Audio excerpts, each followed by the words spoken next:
So Andy started talking about number of dependents, the region of the country you live in, other stuff. That's not going to affect debt-to-income ratio. The VAs, when you're looking at debt-to-income ratio, which is the same on FHA, VA conventional, it's what you make divided by what you spend or vice versa, and that's it. Nothing else is considered. The VA is smarter than that. The VA takes a step further and says, okay, we want to see your debt-to-income ratio because it's kind of a given thing in the mortgage industry that we all calculate. But now let's take it one step further. Should we hold somebody to a higher standard that has 8 kids and lives in Beverly Hills as opposed to somebody that has no kids and lives in Provo, Utah? Yeah, because the cost of living starts to come into play. So we're going to get to that here in just a minute. So we're going to continue to go down this path of residual income. So your take-home pay is what hits your bank account after everything is held out. What actually is on the line on your bank statement as a deposit. Maintenance, 14 cents a square foot. So if I have a tiny house, and it's a 1,000 square foot house, by the way, a tiny house is like 300 square feet, so I'm not suggesting 1,000 square feet is a tiny house. Easy math. What is my maintenance according to the VA to maintain monthly a 1,000 square foot house? 140. 140 bucks. How much did your water heater take to replace, Brandon? I don't remember. A lot more than that. 1,400. Let's just say 1,400 bucks. It was 1,700 Okay. bucks.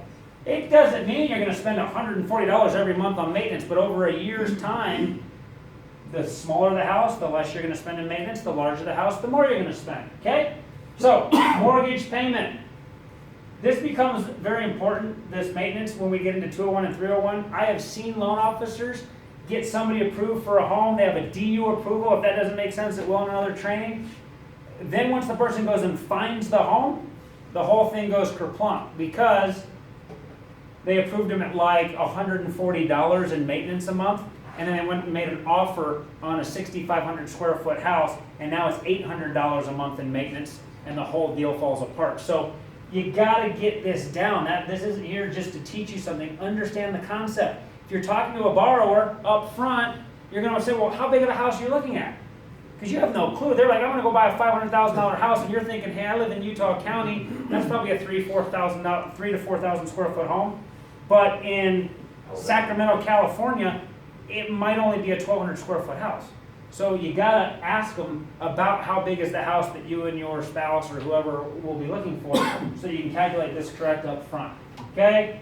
You take your take-home pay minus your mortgage, minus your maintenance, minus your mortgage payment, minus all your other debts. I should have put on your credit report, and that is your residual income, which simply put is money left over to live or survive on. Okay, so let's talk about someone that has extremely high debt-to-income ratio. I had a guy approved. He actually bought a house. Yes, this was many, many moons ago. 72% debt-to-income ratio. Had a DU approve eligible. We closed him, no problem. How is that possible? So when it's all said and done, yeah, you know what? Robert Kiyosaki would probably tell you, Warren Buffett would probably tell you, you're kind of dumb. You're spending 70% of your money on junk, so to speak, but the VA still doesn't want you to buy a house. Well, if you've got enough left over, the VA, the way I put it is, they don't really care what you're doing with your money. If you want their blessing on a house, so to speak, just make sure you've got enough money left over for growth. And what do we do with our residual income? What do we say about groceries, gas in our car, kids' birthdays, you name it. They don't want you living paycheck to paycheck to paycheck and trying to buy a house. Nate, were you going to say something? I was going to say, when you have more residual income than the VA requires, that's a great compensating factor. Yes, big compensating factor. And that was the whole deal with this guy. I remember he had high FICO scores, spent a lot of the money that he made, but the residual income, and it's not a get out of jail free card. You can't say, well, this guy's got way more residual income than he needs. He's still not getting approved.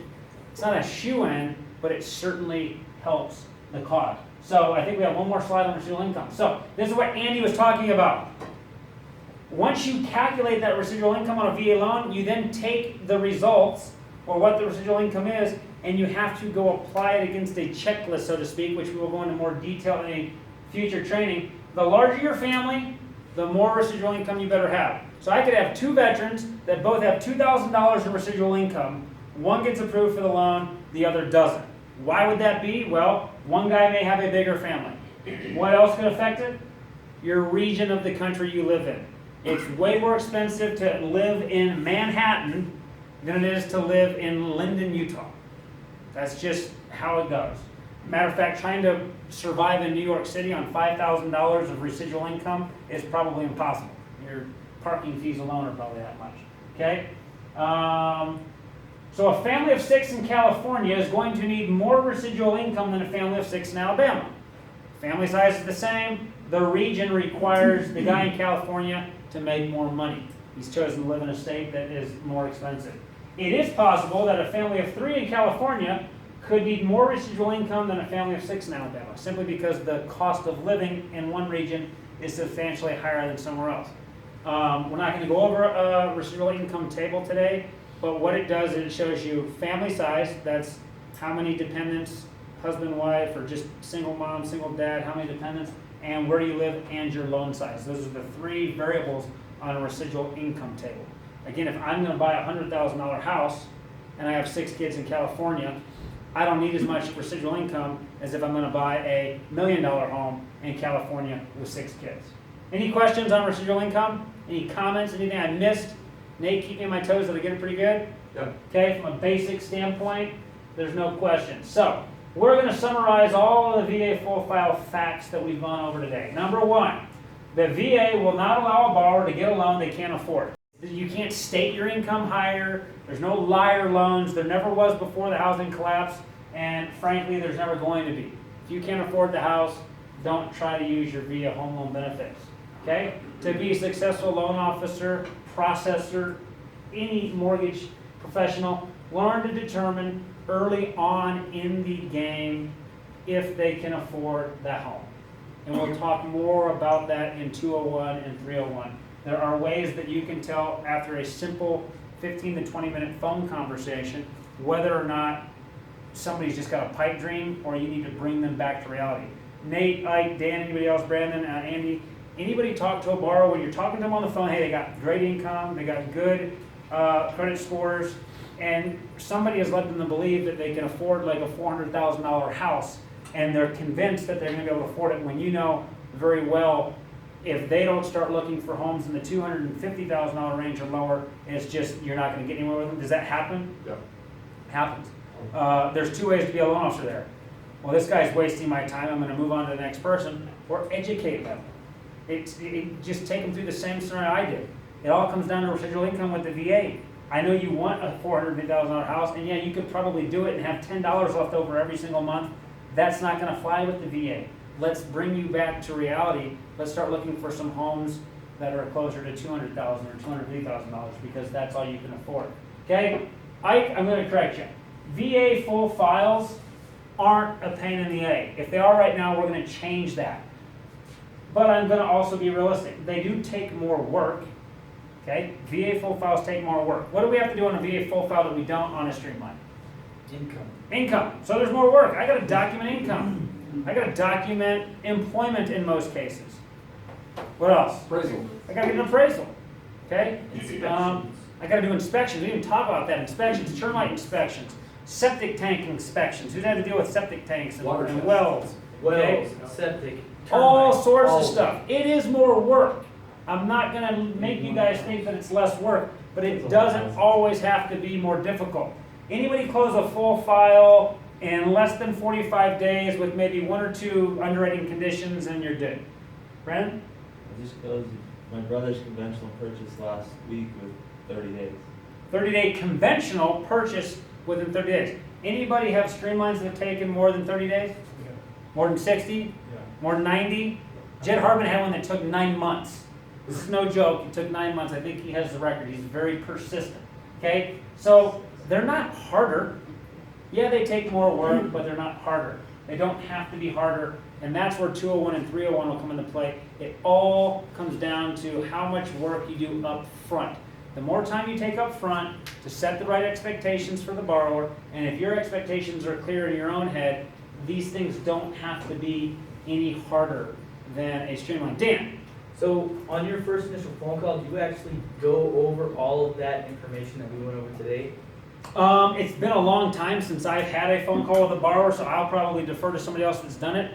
My recollection, I probably wouldn't go into as much detail as I did with you guys today. I would gather all the necessary information, but I wouldn't go into as much detail. I'd find out what they make, what Yeah. size home do you want to buy, have you bought a home before? I'd gather sufficient enough information to make some logical deductions and have some logical conversation, but it probably wouldn't be quite that big. And we will have some loan officer only or loan officer centered type trainings where, how's the first call go? And how to be good at this, guys, you got to have these basics down to where you could get up here and have a similar conversation with other people. I truly think most of the fear in the office right now around full files, from processors to loan officers to assistants, is, well, nobody knows how to do them. Well, who can't we teach how to do this? This is pretty freaking simple. Okay, I'm not trying to train underwriters today. That would be scary.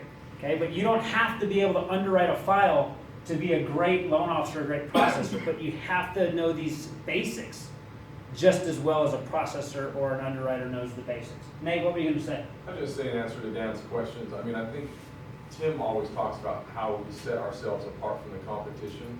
And I know that when I've talked to people about full files and have gone into, not People as in borrowers or Yeah, your loan sorry, officers? borrowers. Okay. When I've talked to borrowers, either they're doing a purchase or a cash out, I've explained a lot of this stuff, not in the detail that you did, but I breezed over it to let them know. And I've actually received feedback where people have said, you're the only person I've talked to in my search for a loan that is ever explaining this to me, and I appreciate, this because I understand it more. And it kind of helps us in our expertise to get a deal done, and sets us apart from the competition. And that's it also depends on the type of, how much time they have on the phone. I mean, you just have to gauge it differently. We are working on a VA loan book. I don't know if we'll call it that, but something similar to that, where after the very first phone call, no matter whether you breezed over it or went in tons of detail, we will send them an electronic version, and if they want a print version, we'll probably send them a print version if they don't want to. Something tangible that they can go through and read and understand all of this. Because the more empowering we can make a homeowner, the more empowered we can make a potential homeowner feel, the more committed they will be to us. What I want loan officers to know is selling a full file is way easier than selling a streamline. Now, that might not hold true when rates go from 5% to 2.5% and there's no closing costs or discount points. That's a pretty easy sale. But the environment that we're in now as loan officers trying to sell streamlines, it's a hard sell. You can still do it, and we are doing it, but when you're telling somebody that, oh yeah, with what you make, you can afford that nice $250,000 home with the white picket fence and you can, be on your way to the American dream, they're not that concerned about shopping you, especially if, like Nate just said, you've given them information that nobody else has and you've made them feel good. They don't ask you about the rate nearly as much. There are not many closing costs, if any, on full files because we generally give a little bit higher rate or we ask the seller to cover the closing costs. These are all things that we'll get into in upcoming trainings. But That's only on purchases though, right? purchases, the seller can cover the closing costs or they can take a higher rate. You will find on many cash outs, people don't want to pay discount points because the $8,000 in discount points is $8,000 less that can go towards their credit card or something else. And so they're like, okay, a 4 1/4, even though I'm at 3 1/4 today, I'll take a 4 1/4, you're saving me $800 a month. Oh, if I pay discount points to stay at my 3 1/4, that $8,000 is now not paying off that credit card that's costing me $300 a month. So even on cash outs, you should see people willing to take a higher interest rate than you would on a streamline. What questions do we have, if anything at all? Even if it might seem somewhat off topic, you're in here, you've got me. We finished quite a bit sooner than I thought we would, which is good. Any questions? Yes? What's the difference between the front end and the back end ratios for DTI? Ooh, Nate Burt's gonna have to help me on that one. Let me see if I remember, and if I don't, then I will swallow the little pride that I still have left, and Nate can correct me. Front end ratio and back end ratio, which is definitely not mortgage or full file 101, it's probably more 201. One of those debt ratios includes your mortgage payment. One of them doesn't. I don't know which is which. So I got it halfway right. Which one includes the mortgage? It's the, I think the back back end end has everything. Everything. Front end just. So your front end DTI just looks at your credit card debt, your revolving debt? Your back-end DTI takes your mortgage payment, your taxes, your insurance, and it puts it all in there. Good to go. Any other questions? That's the sort of stuff that you can hopefully get excited about for 201 and 301. If selling full files becomes fun, it's actually more rewarding also.